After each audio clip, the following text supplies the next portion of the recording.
बोलिए श्री कृष्णचंद्र भगवान की जय। सच्चिदानंद रूपाय विश्वोत्पत्त्यादि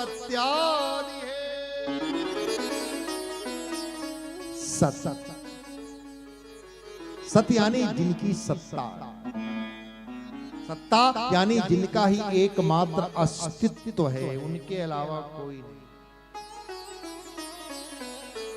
जिनका ही एकमात्र एग्जिस्टेंस है वही वह है, उनके अलावा कोई नहीं। यहाँ सत्य तत्व से मतलब सत्ता से, अस्तित्व से, जिनकी ही एकमात्र सत्ता है। वो सत्ता भी कैसी है? जड़ नहीं, चिद जुड़ा हुआ। सत्य के साथ चिद जुड़ा हुआ है।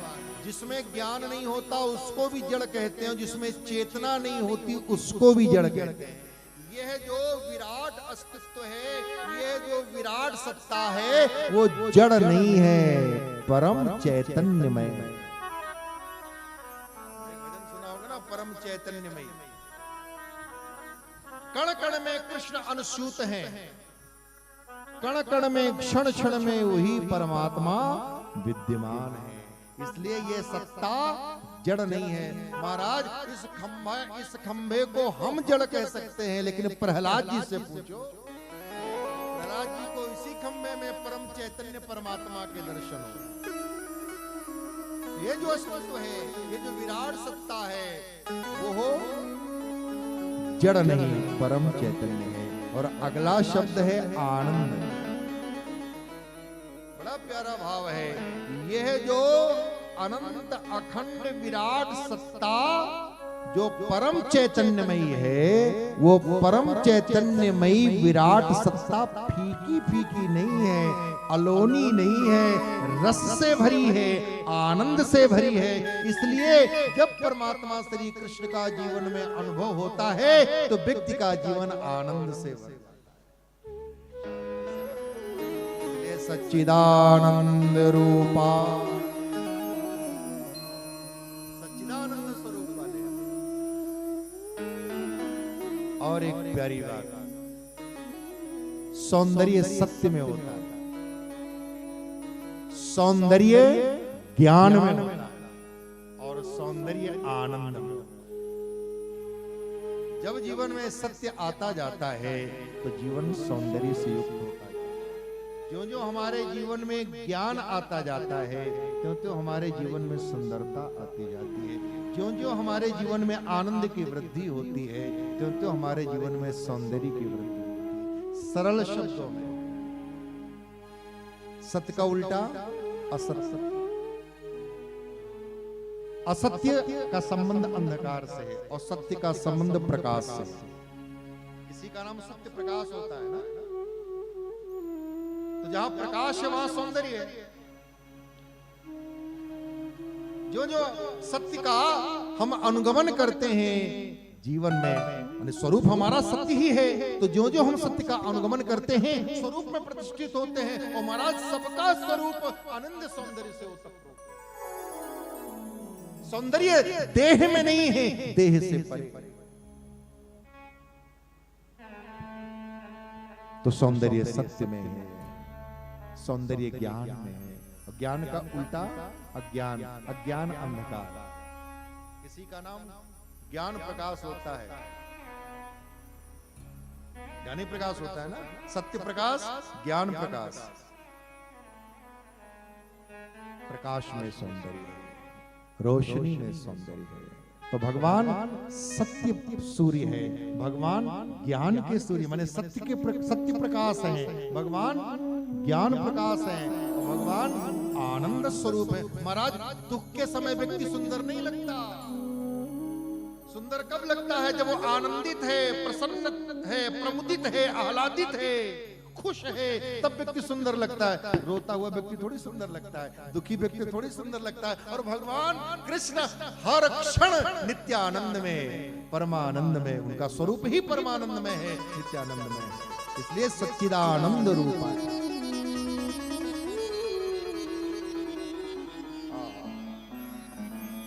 सच्चिदानंद रूपाय, ये उनका स्वरूप है, रूप स्वरूप है। विभाग नहीं होता, हमारे आप में देह देही विभाग है। देह देही माने देह और आत्मा, देही माने आत्मा। लेकिन भगवान का जो रूप स्वरूप है वो एक ही है, देह देही विभाग नहीं होता। भगवान का रूप और स्वरूप एक ही है, हमारा रूप अलग है, स्वरूप अलग है, लेकिन भगवान का रूप स्वरूप एक ही है। भगवान के वस्त्र को छुओ तो चिन्मय, भगवान के आयुधों को छुओ तो चिन्मय, भगवान के गले में पड़ी हुई माला को छुओ तो चिन्मय चिन्मय, नख से सिख तक भगवान चिन्मय चिन्मय चिन्मय है। मधुरम मधुरम मधुरम मधुरम वदनम मधुरम मधुराधिपते रखिलम मधुरम मधुरम मधुराधिपते रखिलम मधुरम मधुरम वदनम मधुरम मधुराधिपते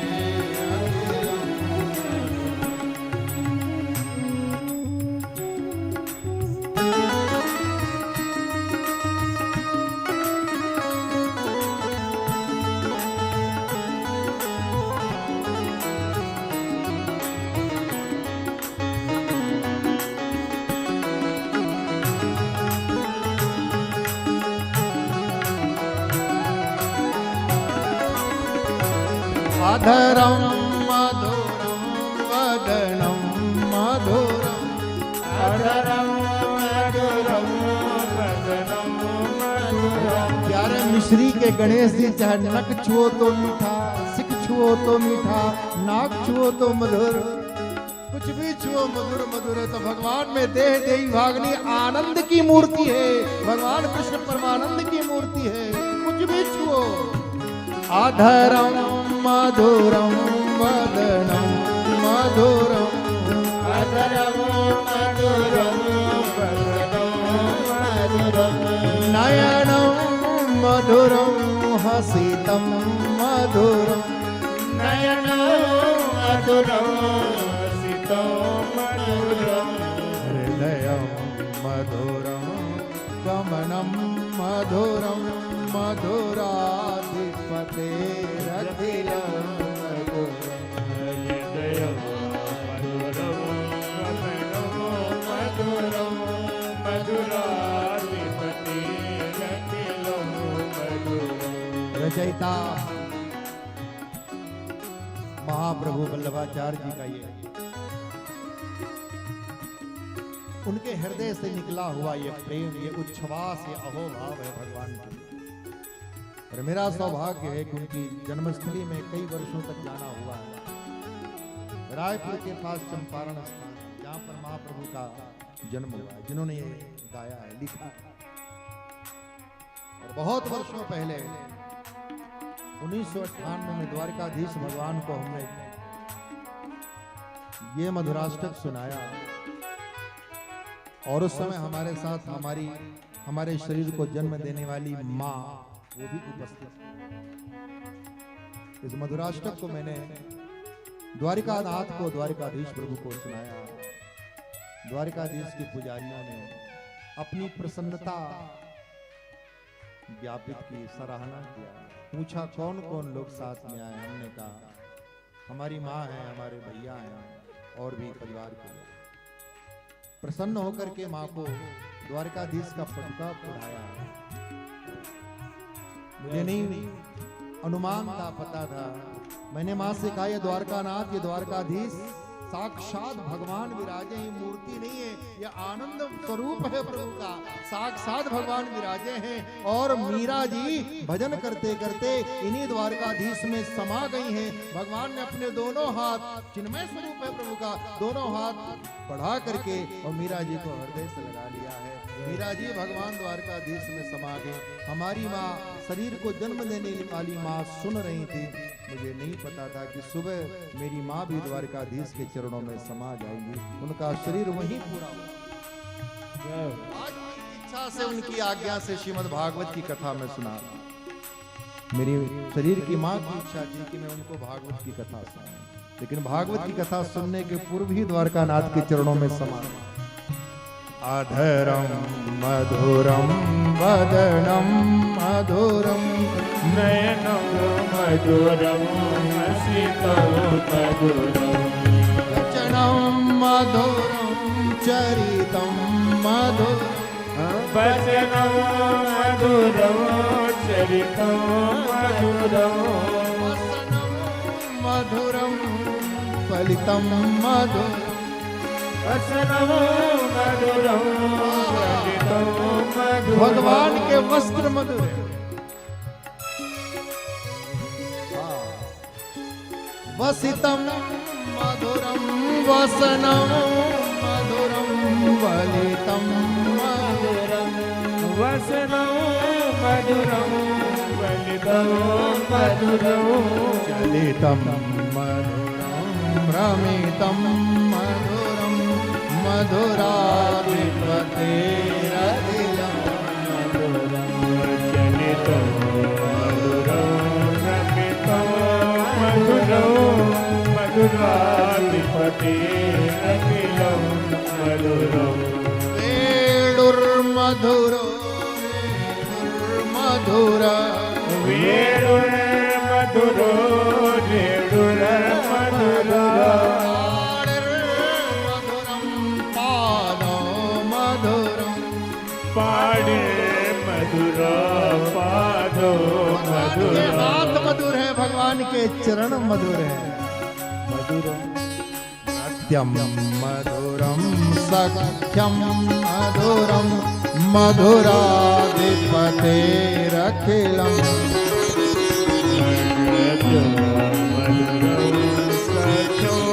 मधुरो मधुराधिपतेरखिलं मधुरम् मधुरम मधुरम मधुरम मधुरम मधुरं मधुरं मधुरं मधुरम् आनंदम आनंदम आनंदम आनन्दम् आनन्दम् आनन्दम् आनन्दम् मधुरम मधुरम मधुरम मधुरम मधुरं मधुरं मधुरं मधुरम् मधुरम मधुरम मधुरम मधुरम मधुराधिपतेरखिलम मधुरं मधुरं मधुरं मधुरं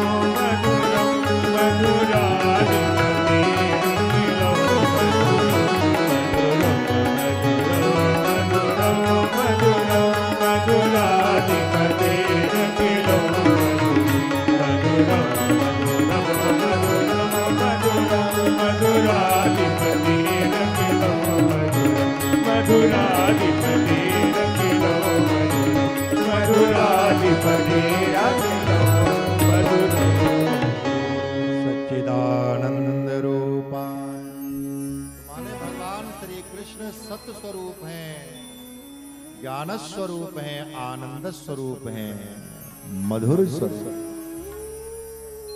ऐसा स्वरूप है उनका, इतने सुंदर है महाराज। भगवान से भी ज्यादा कोई सुंदर है क्या? कोई नहीं। अखिल कोटि ब्रह्मांड का सौंदर्य मानो भगवान श्री कृष्ण के रूप में इस धराधाम में अवतरित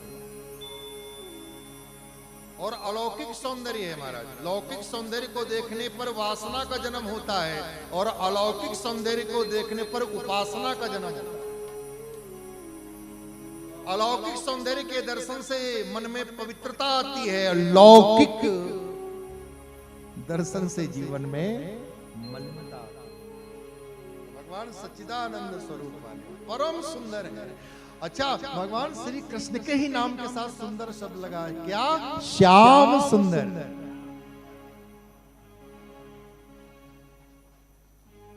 हमारे प्यारे सुरेश झंवर जी के श्याम जीजा, बोलिए खाटू वाले श्याम बाबा की जय। श्याम सच्चिदानंद रूपाय विश्वोत्पत्त्यादि हेतवे। सुंदर तो है बहुत सुंदर है भगवान।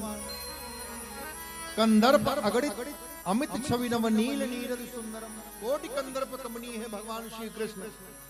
सुंदर हैं, देखने में बड़े प्यारे लगते हैं। जो एक बार देख लेता है उन्हीं का होकर रह जाता है।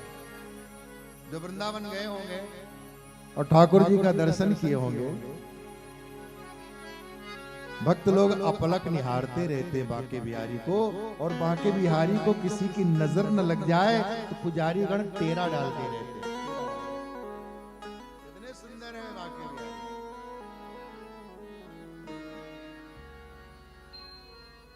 तो सुंदर स्वरूप वाले हैं, लेकिन ऐसे सुंदर स्वरूप वाले भगवान श्री कृष्ण का सामर्थ्य क्या है?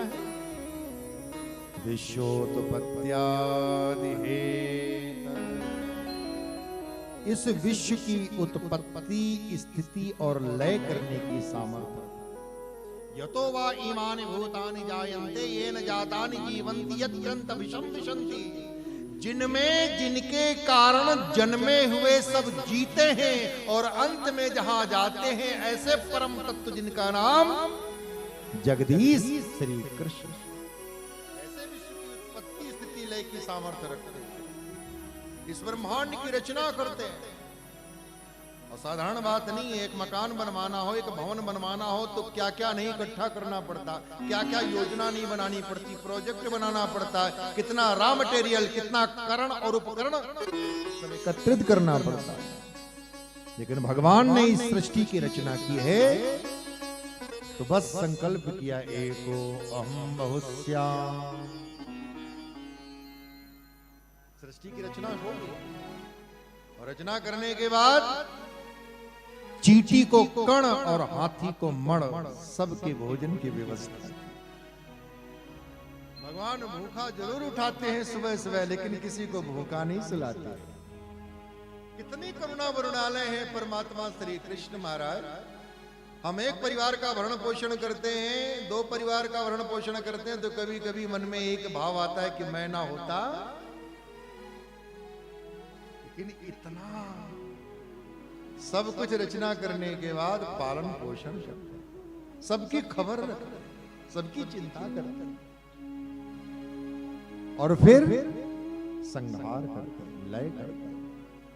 और महाराज, लय करना भी साधारण काम नहीं है। किसी भवन को गिराना भी हो तो भी शक्ति की आवश्यकता है। बुलडोजर से भी गिराना हो तो कुछ भी समय लगता है, लेकिन भगवान सृष्टि का लय करते हैं तो कैसे? भ्रकुटी विलास सृष्टि लय हो। जरा सा तिरछी नजर हुई कि सृष्टि का लय। समुद्र कहना नहीं मान रहा था, भगवान राम ने धनुष पर बाण चढ़ाया ही था, समुद्र उबलने लगा। समुद्र में उठी उदधि उर अंतर ज्वाला, भ्रकुटी विलास सृष्टि लय। तो ये स्थिति उत्पत्ति लय करना है, भगवान की लीला है। सर्जन करते हैं, लेकिन सर्जन में मोह नहीं है। पालन करते हैं, पालन में अहंकार नहीं है। और लय करते हैं तो लय में शोक नहीं है। सोने की द्वारका समुद्र में 7वें दिन डूबने जा रही है। अपने सारथी दारुक से कहा, दारुक जाओ द्वारका, और द्वारका वासियों से कहो कि द्वारका को छोड़ दे। 7वें दिन ये स्वर्ण की नगरी समुद्र में डूब जाए। कोई मोह चुकता अनासक्त। तो लीला किस लिए है? हम भी सर्जन पालन विसर्जन करते हैं, अपने परिवार का सर्जन करते, पालन करते, और विसर्जन के भी क्षण आते हैं जीवन में। लेकिन सर्जन करते हैं तो सर्जन में मोह है, पालन करते हैं तो मैं समझता हूं कि मैं परिवार का भरण पोषण कर रहा हूं, इसलिए अहंकार है। और विसर्जन के क्षण में शोक के कुछ लम्हे आते हैं। लेकिन भगवान के उसमें न सर्जन में मोह है, न पालन में अहंकार है, न विसर्जन में शोक है। और प्यारे, जहां सर्जन में प्रबल मोह है तो महाराज विसर्जन में शोक होके ही रहेगा। ये उनका सामर्थ्य। लेकिन एक भक्त ने कहा, हे प्रभु, आप दिखने में बड़े सुंदर हैं, सामर्थ्य भी अद्भुत है, लेकिन क्या हमारा भी कोई काम बनेगा? तो उनके स्वभाव को जाना। स्वभाव कैसा है? बोले तापत्रय विनाशाय श्री कृष्णाय वयं नमः। बोले प्रणाम करने मात्र से त्रिविध तापों का नाश कर देते हैं। हमारे जीवन में जो अशांति है, देखना, ये जो अशांति है, ये जो परेशानियां हैं, ये जो तकलीफें हैं, ये भगवान ने नहीं दिया है, ये हमारी कमाई है, ये हमने कमाया है। उसमें हमारे ही हस्ताक्षर मिलेंगे। बहुत पुराने पन्ने पलटोगे तो दस्तखत अपने ही मिलेंगे। भगवान अपने बच्चों को, अपने भक्तों को दुख नहीं देते, ये दुख हमारी कमाई है। पापों के चलते हमारे जीवन में दुख आया है, पाप के चलते जीवन में ताप आया है। ठीक है, भूले हुई हैं, संसार में आए हैं, फिसलन है, चलते चलते गिर पड़े हैं, कोई बात नहीं, गिरे फिर उठो, संभलो और फिर प्रतिज्ञा करो कि जिन भूलों के कारण हम गिरे हैं, उन भूलों को फिर से ना दोहराओ। तो तापत्रय विनाशा श्री कृष्णाय वयं नमः। प्रणाम करने मात्र से पाप समेत समस्त तापों का नाश कर देते हैं। ऐसे भगवान श्री कृष्ण को हम सब नमस्कार। हमारे जीवन में दुख आया है, किसके चलते? पापों के चलते। तो दुख है कार्य, पाप है कारण। पाप के कारण दुख आया है, तो कार्य समेत, कारण समेत कार्य को जो नष्ट कर दे उसे विनाश, नाश ही नहीं करते, विनाश करते हैं। ऐसे श्री कृष्ण को हम सब लोग नमस्कार करते हैं। दूसरे श्लोक में श्री कृष्ण कथा कथयिता सुखदेव जी को वंदन है। कैसे हैं शुकाचार्य? यम प्रव्रजन्तमनुपेतमपेत कृत्यम द्वैपायनो विरह कातर आजुहा पुत्रेति तन्मयतया तम सर्वभूतहृदयं मुनिमानतो। बोले जिनका भी यज्ञोपवीत संस्कार हुए, जन्म लेते ही पिता के घर को छोड़कर जा रहे हैं,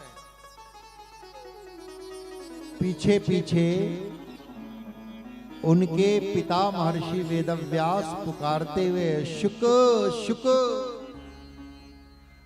ठहर जाओ, रुक जाओ, अभी हमने तुम्हारा ठीक से मुख दर्शन भी नहीं किया और तुम घर छोड़ कर जाओ। कैसे विरागी है ये महात्मा, जन्मना सिद्ध सन्यासी। जिस दिशा में जाते हैं उस दिशा से लौटकर वापस नहीं आते। किसी के घर में भिक्षा लेने गए तो गोदोहन समय मात्र उस स्थान पर रुकते हैं, उतनी देर में भिक्षा मिली तो ठीक, नहीं तो वहां से चल देते हैं।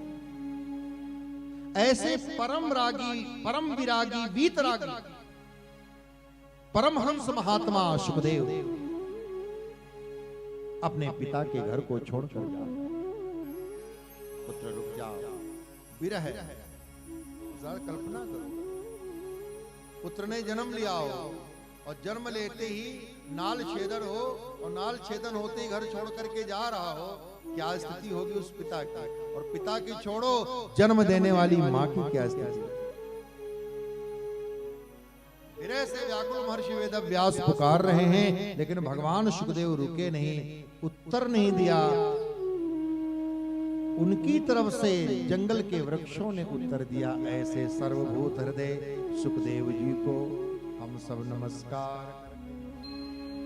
वृक्षों ने क्या उत्तर दिया ये तो यहाँ नहीं लिखा है, लेकिन संत समझाते हैं कि वृक्षों ने कहा, महर्षि वेदव्यास, हमारे में फल आते हैं, उन फलों को हम स्वयं नहीं खा लेते, स्वयं नहीं ग्रहण कर लेते, संसार वालों को देते। वृक्ष नहीं फल भक्त है, नदी न ऊंचे नीर, पर स्वार्थ के कारण संतन धरा शरीर। तो फलों को हम स्वयं नहीं खा लेते, संसार वालों को दे देते हैं। आपकी संसार बगिया में ये सुंदर फल लगा है, क्यों रोक रहे हैं? जाने दीजिए, इसके द्वारा अनेकानेक प्राणियों का कल्याण होगा। ऐसे सर्वभूत हृदय और नित्य मनन करने वाले सुखदेव मुनि को नमस्कार करते हैं और फिर ले चलते हैं वहां जहां यह अमृत पिलाया जा रहा है। कहां पिलाया जा रहा है? अभी अभी हमने निवेदन, हम लोगों को कथा कहां से मिली है? शुकताल से नहीं, नैमिष से। इसलिए यहां महात्मा में नैमिषारण्य ले जाते हैं सभी श्रोता। शौनक उवाच अज्ञानध्वांत विध्वंस कोटि सूर्य समप्रभ सूताख्या हि कथा सारम मम कर्ण रसाय। 88,000 शौनकादिक ऋषि मुनि एकत्रित। शौनक ऋग्वेदी ब्राह्मण है, इनका एक विश्वविद्यालय है और यह उस विश्वविद्यालय के कुलपति हैं, वाइस चांसलर। इनके विश्वविद्यालय में 88,000 ऋषि मुनि पठन पाठन का कार्य करते। नैमिषारण्य पधारे, गोमती का पावन तट है, यज्ञ यज्ञादि कर रहे हैं और 1000 वर्ष का दीर्घ सत्र चल रहा है। सूत जी को व्यासासन पर बिठाया है और फिर श्रद्धा पूर्वक सूत जी को वंदन करके निवेदन करते हैं, प्रश्न पूछते हैं। अज्ञानध्वांत विध्वंस कोटि सूर्य समप्रभ। हे अज्ञान अंधकार को मिटाने में सक्षम करोड़ों सूर्य समान सूत जी। सद्गुरु करोड़ों सूर्य समान ही होते हैं। ये जो सूर्य दिखाई देते हैं एक ही समय में पूरी पृथ्वी को आलोकित नहीं कर पाते, पूरी पृथ्वी को प्रकाशित नहीं कर पाते। आधे में अंधेरा, आधे में उजाला। लेकिन जब सद्गुरु रूपी सूर्य उदित होता है तो शिष्य के हृदयाकाश में रंच मात्र भी अंधकार नहीं रहता। अज्ञानध्वांत विध्वंस कोटि सूर्य समप्रभ। अज्ञान तिमिर को मिटाने में सक्षम है करोड़ों सूर्य समान सूत जी।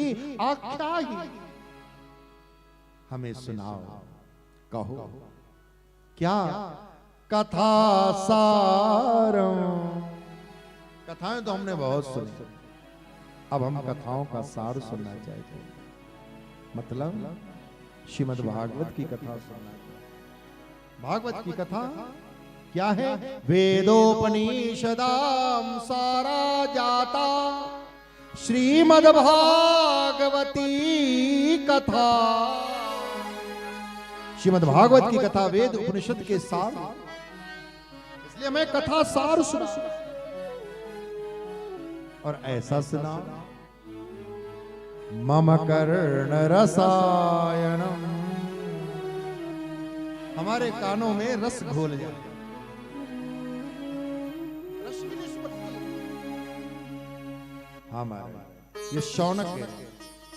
भागवत जी की तीनों संज्ञाएं हैं। भागवत को औषधि भी कहा है, भागवत को रसायन भी कहा है और भागवत को अमृत भी कहा है। जो भवरोग से ग्रस्त हैं, त्रस्त हैं, संत्रस्त हैं, ऐसे लोगों के लिए भागवत की कथा औषधि है। भवरोग क्या है? हमें जन्म लेना पड़ा, हम अपनी इच्छा से जन्मे हैं क्या? हम सब ना अपनी इच्छा से जन्म हुआ है, ना अपनी इच्छा से मर सकते। और जब अपनी इच्छा से हुआ ही नहीं तो ये रोग है, और इसे भवरोग। रोग में कष्ट मिलता है, रोग में पीड़ा मिलती है, रोग में दर्द मिलता है। इसलिए जन्म और मृत्यु में भी दर्द और पीड़ा होती है। भगवान महेश्वर कहते हैं, महाकाल महादेव कहते हैं, जन्मत मरत दुसह दुख हो। जन्म लेने में दुख होता, पीड़ा होती है। और मृत्यु की पीड़ा हो। तो भवरोग है, अगर भवरोग से मुक्त होना है तो भागवत औषधि है, क्योंकि रोग निवृत्ति के लिए औषधि का सेवन किया जाता है। तो भागवत की औषधि है। राजा परीक्षित को शाप लगा, राजा परीक्षित को मरना है, इसलिए राजा परीक्षित के लिए भागवत की कथा औषधि है। निवृत्ततर्षैरुपगीयमाना भवौषधात् श्रोत्र मनोभिरामा। भव की औषधि, और इस औषधि का सेवन करोगे जन्म और मृत्यु की पीड़ा से सदा सदा के लिए मुक्त हो जाओ। रोग की निवृत्ति करने वाली है, भवरोग को मिटाने वाली है ये भागवत की कथा। हम सब आप जितने भी यहां बैठे हैं भवरोगी, यही विधि सकल जीव जगरो। हम सब रोगी, हम सब भवरोगी हैं, इसलिए हम लोगों के लिए भागवत की कथा औषधि है। लेकिन शौनक के लिए औषधि नहीं है। शौनक भवरोग से मुक्त हैं, परमहंस महात्मा हैं, संत हैं। तो जब उनको रोग ही नहीं है तो दवा की जरूरत नहीं है। दवा की जरूरत तो तब है जब हम रोगी हो। लेकिन शौनक रोगी नहीं है, भवरोगी नहीं है, इसलिए शौनक जैसे संतों के लिए भागवत की कथा रसायन। रसायन का सेवन कब किया जाता है? जब हमारे शरीर में कोई रोग नहीं है, कोई पीड़ा नहीं है, लेकिन कोई पीड़ा देने वाला कीटाणु प्रवेश ही न करने पाए, इसलिए रसायन का सेवन करते रहो ताकि हमारे शरीर में प्रतिकारक क्षमता बनी रहे। तो भागवत की कथा संत लोग इसलिए सुनते हैं कि संसार का कोई कीड़ा कीटाणु हमें तकलीफ देने वाला, जन्म मृत्यु के चक्कर में फंसाने वाला प्रवेश ही न कर पाए, इसलिए भागवत की कथा नित्य निरंतर सुनते रहो। इसलिए शौनक जैसे ऋषियों के लिए भागवत की कथा रसायन। सूताख्या ही कथा मम कर्ण रसायन।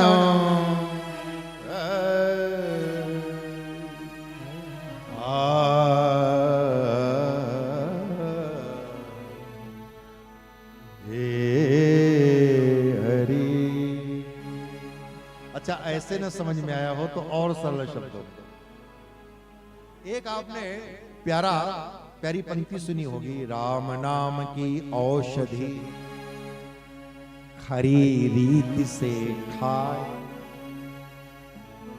अंग पीड़ा उपजे नहीं, महारोग मिट जाए।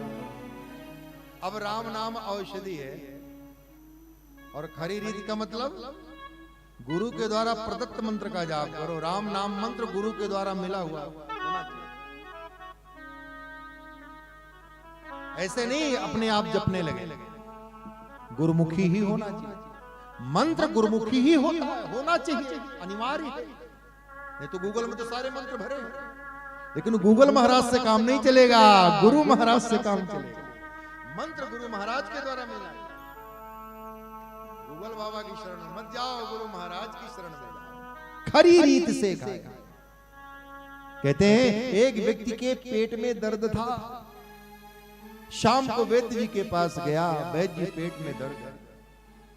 वैद्य जी ने कहा कब से है? बोले सुबह। वैद्य जी ने कहा थोड़ी सी हींग खा लो, ठीक हो जाएगा। रोगी ने कहा 3 बार खा चुका। वैद्य जी ने कहा किससे पूछकर खाया? बोले अपने मन से। बोले तभी ठीक नहीं हुआ, अब मैं कह रहा हूं खाओ, ठीक हो जाएगा। इसलिए सदगुरु वैद्य बचन विश्वास, संयम यह न विषय की आशा। सदगुरु केवल शब्द नहीं देते, अपना पुण्य भी शिष्य को देते हैं, अपनी साधना तपस्या देते हैं, तब उस मंत्र को जपने में मन लगता है। अपने आप को देते हैं। शिष्य क्या सदगुरु को देता है? सदगुरु अपने आप को देते हैं। तो राम नाम की औषधि खरी रीत से खा तो क्या होगा? अंग पीड़ा उपजे नहीं और महारोग, महारोग माने वही भव रोग, जन्म मृत्यु का महारोग मिट जा। गुरु के द्वारा प्रदत्त राम राम का जाप करोगे तो शारीरिक व्याधि आदि व्याधि उपाधि सब समाप्त होगी और भवरोग मिट जाएगा। अब आप ध्यान दें, हम आप राम राम जपते हैं भवरोग को मिटाने के लिए, और हनुमान जी महाराज भी राम राम जपते हैं, उनको कौन सा भवरोग? तो उनके लिए राम नाम क्या है? याद करो हनुमान चालीसा। राम रसायन तुम्हारे पास, राम रसायन तुम्हारे पास, राम रसायन तुम्हारे पास, राम रसायन तुम्हारे पास, सदा रहो रघुपति के दास, सदा रहो रघुपति के दासा। तुम्हारे भजन राम को पावे, तुम्हारे भजन राम को पावे, जन्म जन्म के दुख बिसरावे, जन्म जन्म के दुख बिसरावे। जय जय जय हनुमान गोसाई, जय जय जय हनुमान गोसाई। कृपा करो गुरुदेव के नाम, कृपा करो गुरुदेव के नाम। राम रसायन तुम्हारे पास। राम रसायन तुम्हारे पास। जब रस आने लगता है, आनंद आने लगता है, तो उस काम को करने में मजा आता है और बार बार करने का मन होता है। कोई रोकने को कहे, माला बंद करने को कहे तो नहीं और जपेंगे। 11 के बदले 21 माला जपने का मन हो तो मानो रस आ रहा है, आनंद आ रहा है, मजा आ रहा है, मस्ती आ रही है। भगवान शंकर भी राम राम जपते हैं। तुम पुनि राम राम दिन रात, तुम पुनि राम राम दिन राती। सादर जपहु अनंग आराम, सादर जपहु अनंग आराती। राम राम शिव सुमिरन लागे, राम राम शिव सुमिरन लागे। जाने सती जगतपति जागे, जाने वो सती जगतपति जागे। राम नाम कर अमित प्रभावा, राम नाम कर अमित प्रभावा। वेद पुराण उपनिषद गावा, वेद पुराण उपनिषद गावा। सबके लिए राम राम रसायन महाराज जपने में मजा आता है, आनंद आता है। राम राम राम राम राम राम राम राम राम, हाँ स्वाद मिलता है, जिह्वा रस से भर जाती है, हृदय भीग जाता है भगवान का नाम। गोस्वामी तुलसीदास जी ने तो यहाँ तक कहा है, जो मोहि राम लागते मीठे, जो मोहि राम लागते मीठे। तो नवरस खट रस रस अनरस होए जाते सब सीठे, होए जाते सब सीखे सीखे। होए जाते सब सीखे, होए जाते सब सीखे, होए जाते सब।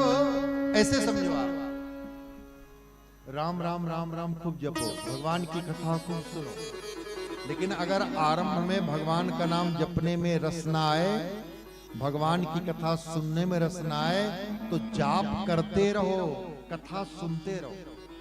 जैसे किसी का पित्त प्रकोपित हो जाए तो प्रकोपित पित्त वाले रोगी को मीठी मिश्री मीठी नहीं लगती, तो वैद्य जी कहते हैं ऐसा करो, मिश्री का सेवन करो।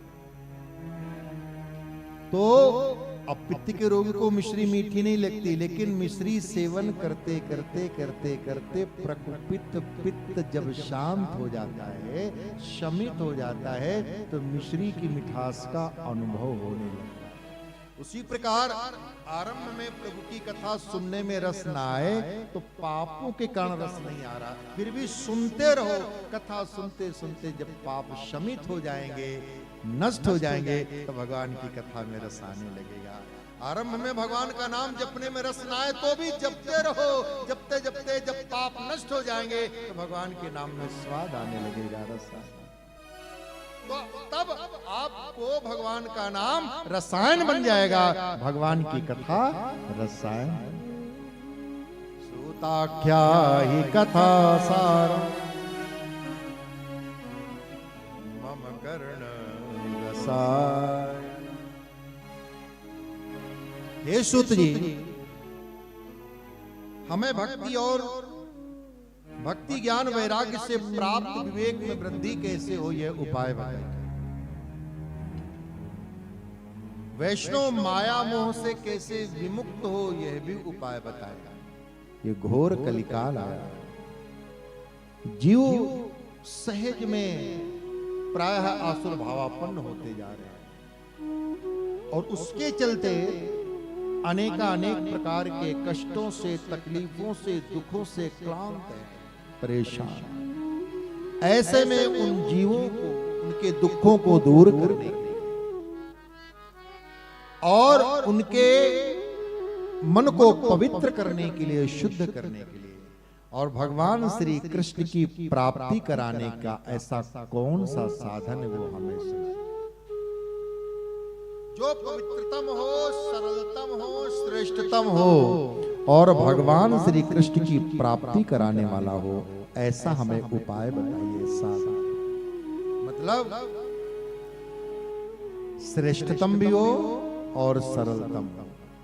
जैसे आज की शब्दावली में उत्तम भी हो और सस्ता भी, क्वालिटी में ऊंचा हो और दाम में ऐसा हमें साधन बताइए जो करने में सरल हो और भगवान श्री कृष्ण की प्राप्ति। आप हमें गुरु रूप में मिले। चिंतामणि लोक सुखम सुरद्रुह स्वर्ग संपद प्रयच्छति गुरु प्रीतो वैकुंठम योगी दुर्लभ। चिंतामणि, कामधेनु और कल्पवृक्ष, तीन हमारे यहाँ इच्छित प्रदान करने वाली। जिसके पास चिंतामणि होती उसको कोई चिंता नहीं रहती। जिसकी गौशाला में कामधेनु गैया बंदी हो उसकी कोई कामना शेष नहीं रहती। और जिसका भवन कल्पवृक्ष के नीचे हो उसकी कोई इच्छा अधूरी नहीं रहती। लेकिन सदगुरु तो चिंतामणि, कामधेनु, कल्पवृक्ष से भी बढ़कर है। कैसे? बोले ये इच्छित तो दे सकती हैं लेकिन भगवत प्राप्ति नहीं करा सकती। अगर सद्गुरुदेव प्रसन्न हो जाए तो प्रयच्छति गुरु हो प्रीतो वैकुंठम योगी दुर्लभ। जो योगियों को दुर्लभ पद है वो वैकुंठ की प्राप्ति करा देते हैं। हे सूत जी, आप हमें सद्गुरुदेव के रूप में प्राप्त हुए हैं। हमें प्रभु की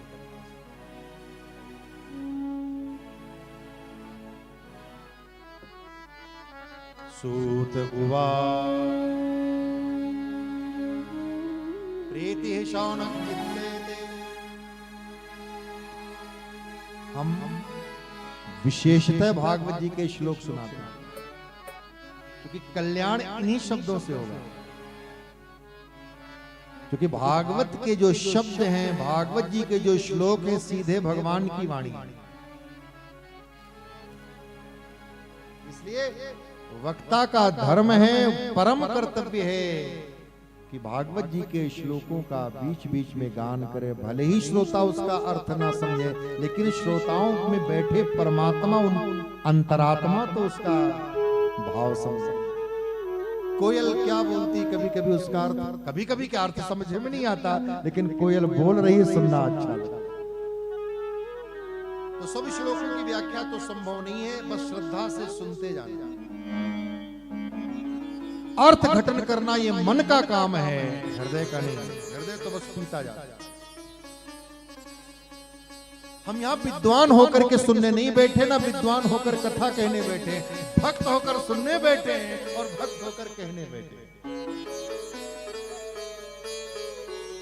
प्रीति शौनक चित्ते ते हतो वच विचार्य च। हे शौनक, तुम्हें भगवान श्री कृष्ण की कथा में प्रीति है, तुम सुनना चाहते हो तो मैं तुम्हें सुनाऊं। चार बातें कही और ये हमारे आपके जीवन से संबंधित है। सर्व सिद्धांत निष्पन्नम संसार भयनाशन भक्त्योग वर्धनम यच्च कृष्ण संतोष हेतुकम। चार चीजें क्या?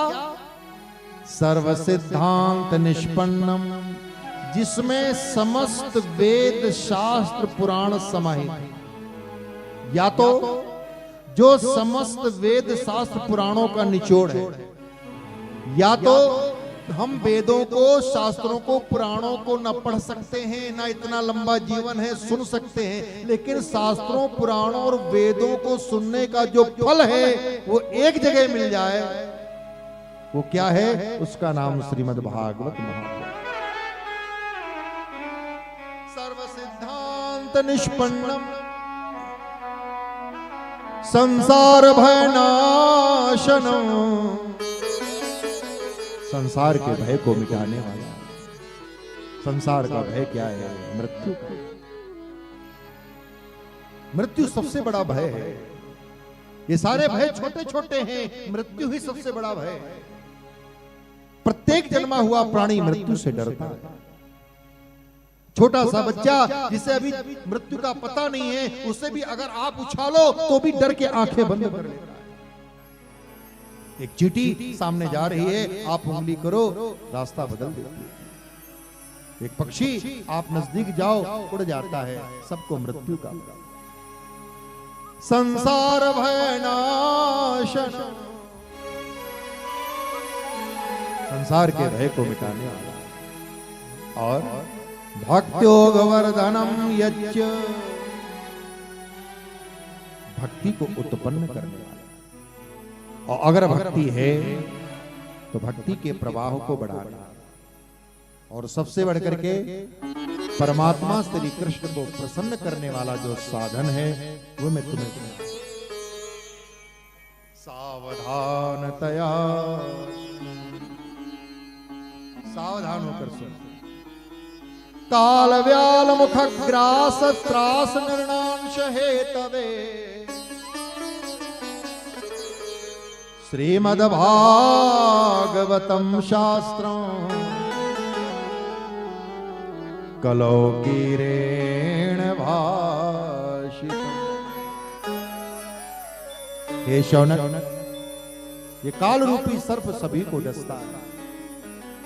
ये मात्र राजा परीक्षित के जीवन का ही सत्य नहीं है कि 7वें दिन तक्षक के दंश से उनकी मृत्यु होने वाली है। जिन जिन ने जन्म लिया है उन सबको एक ना एक दिन मरना पड़ने वाला। मरने से एक न एक दिन हम सबको गुजरना। काल व्याल मुख ग्रास त्रास निर्णांश हेतवे, एक एक शब्द पे गौर करें। व्याल कहते हैं सर्प को, और काल रूपी सर्प के डसने से होने वाली मृत्यु की पीड़ा से बचना चाहते हो तो, क्योंकि मृत्यु कोई सुखदायी अनुभव नहीं है, पीड़ादायी, दुखदायी। और जिससे दुख मिलता है, तकलीफ मिलती है, व्यक्ति उससे बचना चाहता है, उससे भागता है, उसका नाम भी नहीं लेना चाहता। प्रश्न उठता है कि भय और प्रीति उसी से होती जिससे एक बार मुलाकात हुई हो, एक बार पहचान हुई हो। तो मृत्यु से तो अभी हम मिले नहीं, तो फिर डर किस बात का? डरते क्यों? तो उसका उत्तर यही है कि भले ही शरीर में अभी हम ना मरे हों, लेकिन पूर्व के शरीरों में जब जब भी हमारा जन्म हुआ मृत्यु से गुजरना पड़ा, और मृत्यु से गुजरते समय हमें पीड़ा हुई है, दर्द हुआ, तकलीफ उठानी पड़ी है। इसलिए वो पीड़ा, वो दर्द हमारी मेमोरी में है, और जब कोई मृत्यु का दृश्य दिखाई देता है तो हम कांप उठते हैं, डर जाते हैं, भयाक्रांत हो जाते हैं। तो काल व्याल मुखग्रास त्रास निर्णांश हेतवे, काल रूपी सर्प के डसने से होने वाली मृत्यु की पीड़ा से बचना चाहते हो, क्या करो? श्रीमद् भागवतम शास्त्रम कलौ कीरेण भाषितम्। तो भगवान शुकदेव द्वारा कथित श्रीमद् भागवत महापुराण का आश्रय लो, मृत्यु से होने वाली पीड़ा से।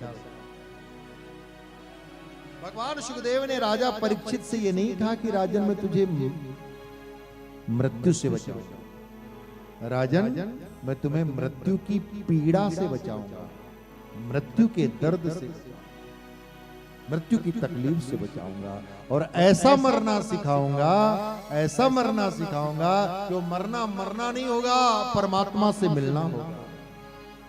वो मृत्यु मृत्यु नहीं, महोत्सव बन जाएगा। और भक्तों के लिए, संतों के लिए मृत्यु मृत्यु नहीं रहती, महोत्सव बन जाती है। बाबा कबीर कहते हैं, जे मरने से जग डरा मेरे मन आ, जे मरने से जग डरा मेरे मन आनंद, कब मरी हो भर भेटी हो पूर्ण परमान।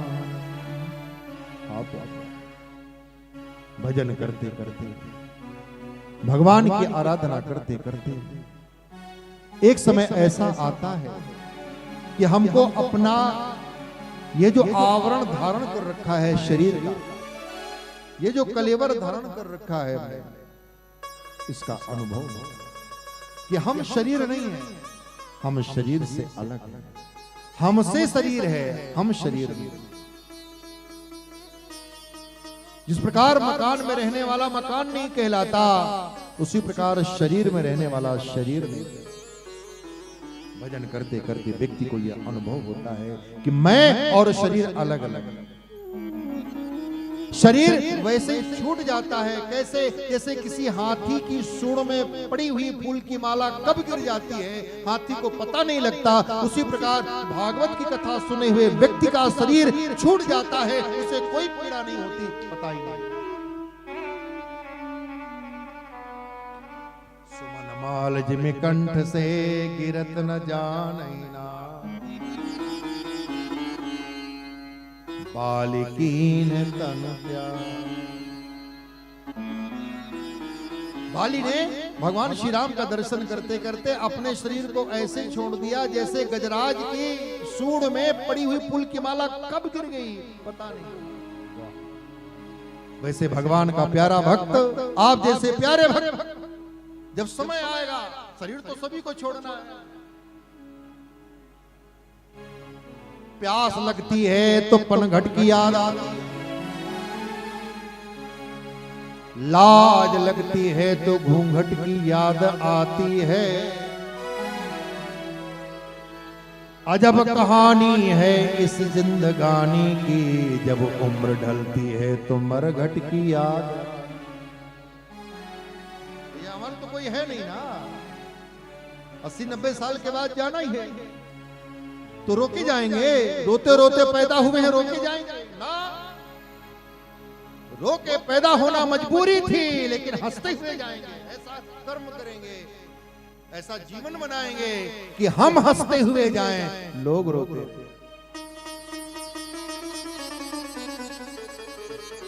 कबीरा जब हम पैदा हुए जग हंसे हम रोए, हम रो रहे थे, लोग ताली बजा रहे थे, थाली बजा रहे थे।